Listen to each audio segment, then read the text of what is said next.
नमस्कार दोस्तों, आप देख रहे हैं वायरल ट्रूथ। चैनल को सब्सक्राइब और वीडियो को शेयर करना ना भूलें। चमत्कार और रहस्यों से भरा कैंची धाम, जहां जाने मात्र से ही संवर जाती है बिगड़ी तकदीर। कैंची धाम की क्या मान्यता है? कैंची धाम के पीछे की कहानी क्या है? कैंची धाम की क्या विशेषता है? क्या नीम किरोली बाबा ने चमत्कार किए थे? ये सब आपको बताएंगे, लेकिन सबसे पहले नीम किरोली बाबा के बारे में जान लेते हैं। उत्तर प्रदेश के फिरोजाबाद जिले के अकबरपुर गांव में ब्राह्मण परिवार में जन्मे लक्ष्मी नारायण शर्मा ने उत्तर प्रदेश के ही एक गांव नीम किरोली में कठिन तपस्या से स्वयं सिद्धि हासिल की थी। माना जाता है कि बाबा जन्म से ही संत थे। जहां भी वो जाया करते थे, हमेशा यज्ञ और भंडारा किया करते थे। उन्होंने आसपास कई हनुमान मंदिर भी स्थापित किए। कैंची धाम नैनीताल भवाली से 7 किलोमीटर की दूरी पर स्थित है। बाबा नीम किरोली ने इस आश्रम की स्थापना 1964 में की थी। बाबा नीम किरोली 1961 में पहली बार यहाँ आए और उन्होंने अपने पुराने मित्र पूर्णानंद जी के साथ मिलकर यहाँ आश्रम बनाने का विचार किया। इस धाम को कैंची धाम, नीम किरोली धाम और नीम किरोली आश्रम के नाम से जाना जाता है। उत्तराखंड में मौजूद कैंची धाम मंदिर की लोकप्रियता इतनी है कि यहाँ बाबा नीम किरोली महाराज के दर्शन के लिए लोग देश विदेश से आते हैं। बता दें कि नीम किरोली महाराज को कलयुग में भगवान हनुमान का अवतार माना जाता है। इस जगह पर हनुमान जी को समर्पित एक मंदिर भी है। वहीं परिसर में ही बाबा नीम किरोली का भी मंदिर और प्रार्थना कक्ष बनाया गया है। कैंची धाम आश्रम और मंदिर शिप्रा नदी के तट पर बना हुआ है। नीम किरोली बाबा के बहुत सारे चमत्कार प्रसिद्ध हैं, जिनके बारे में लोग बहुत बात करते हैं।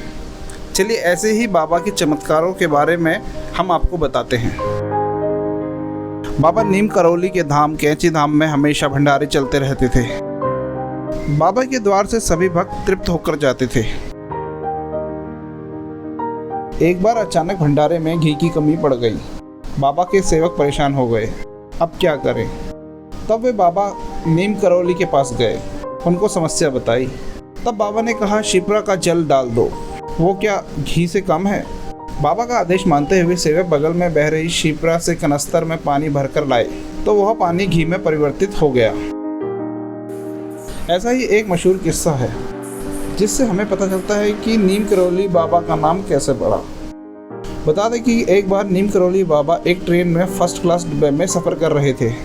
जब ट्रेन में टिकट चेकिंग के दौरान ट्रेन कर्मचारी द्वारा बाबा जी से टिकट मांगा गया, तो बाबा जी के पास कोई भी टिकट नहीं था। ट्रेन कर्मचारी के द्वारा नीम किरोली गाँव में बाबा जी को ट्रेन से उतार दिया गया, जिसके बाद बाबा जी ट्रेन से उतरकर नीचे खूंटा गाड़कर बैठ गए। उसके बाद ट्रेन ड्राइवर ट्रेन नहीं चला पा रहा था। ट्रेन का इंजन अपने आप जाम हो गया था। फिर पास में जब मजिस्ट्रेट को पता लगा कि बाबा जी के साथ ऐसा हुआ है, तो उसने बताया कि यह कोई आम बाबा जी नहीं है।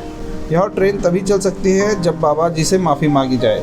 उसके बाद ट्रेन कर्मचारी द्वारा बाबा जी से माफ़ी मांगी गई। साथ ही उन्हें फर्स्ट क्लास के डिब्बे में फिर से बिठाया गया।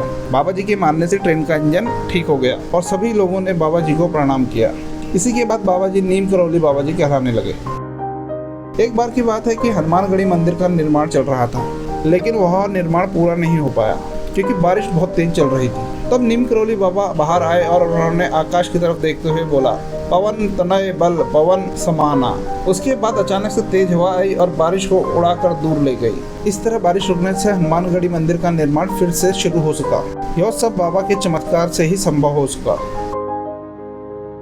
इलाहाबाद का एक भक्त बताता है कि 40 साल पहले रात में वो कहीं जा रहा था और वो अपना रास्ता भटक गया। अचानक उनको अंधेरे में एक गुफा दिखाई दी, जहां उजाला हो रहा था। जब वो गुफा के पास गए तो उन्होंने देखा कि अंदर महाराज जी बैठे हुए थे।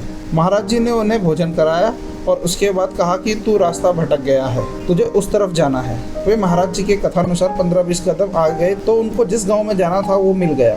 जब उन्होंने पीछे मुड़कर देखा तो वहाँ ना तो कोई गुफा थी और ना ही महाराज जी, सब बाबा की लीला थी। यह स्थान इतना फेमस है कि यहाँ एक समय मार्क जुकरबर्ग भी दर्शन करने के लिए आए थे। एप्पल कंपनी के संस्थापक ने भी इस जगह पर आकर माथा टेका था। हाल ही में विराट कोहली और अनुष्का शर्मा भी कैंची धाम मंदिर के दर्शन करने पहुंचे थे। बताया जाता है कि 11 सितंबर 1973 को जब बाबा जी वृंदावन आश्रम में थे, अचानक उनकी तबीयत खराब हो गई, जिसके बाद फौरन उनके भक्त पास स्थित अस्पताल में बाबा को ले गए। डॉक्टर के द्वारा उन्हें मुंह पर ऑक्सीजन का मास्क लगाया गया, लेकिन नीम करोली बाबा ने मास्क हाथ से उतार दिया। नीम करोली बाबा ने अपने भक्तों को कहा कि अब मेरा अंतिम समय आ चुका है, जल्दी से आप मेरे लिए तुलसी और गंगा जल लाएं। जब उनके भक्त तुलसी और गंगा जल लेकर आए, उसको ग्रहण करने के बाद नीम करोली बाबा ने अपना शरीर का त्याग कर दिया। लेकिन यह माना जाता है कि बाबा आज भी अलौकिक रूप में भक्तों के साथ रहते हैं। देखिए, हम लोग सुबह से चले थे 6:30 बजे और अब हम लोग शाम का 5:30-6 बज रहा है। बाबा नीम करोली का दर्शन पीछे मंदिर हम लोग कर भर के पूरा दिन दर्शन कर लिया है। बड़े अच्छे से दर्शन हुआ, कोई भीड़ नहीं, कोई कुछ नहीं, बहुत आराम से आए, बहुत दर्शन बढ़िया हो गया। देवभूमि का कैंची धाम एक ऐसी जगह है जहां कोई भी मुराद लेकर जाए तो वो खाली हाथ नहीं लौटता। इस धाम में बाबा नीम करोली को भगवान हनुमान का अवतार माना जाता है। 15 जून को इस धाम में विशाल मेले का आयोजन होता है। अगर आपकी भी कोई मुराद है तो चले आइए यहाँ। दोस्तों, अगर आपको हमारा वीडियो पसंद आए तो लाइक और सब्सक्राइब जरूर करें।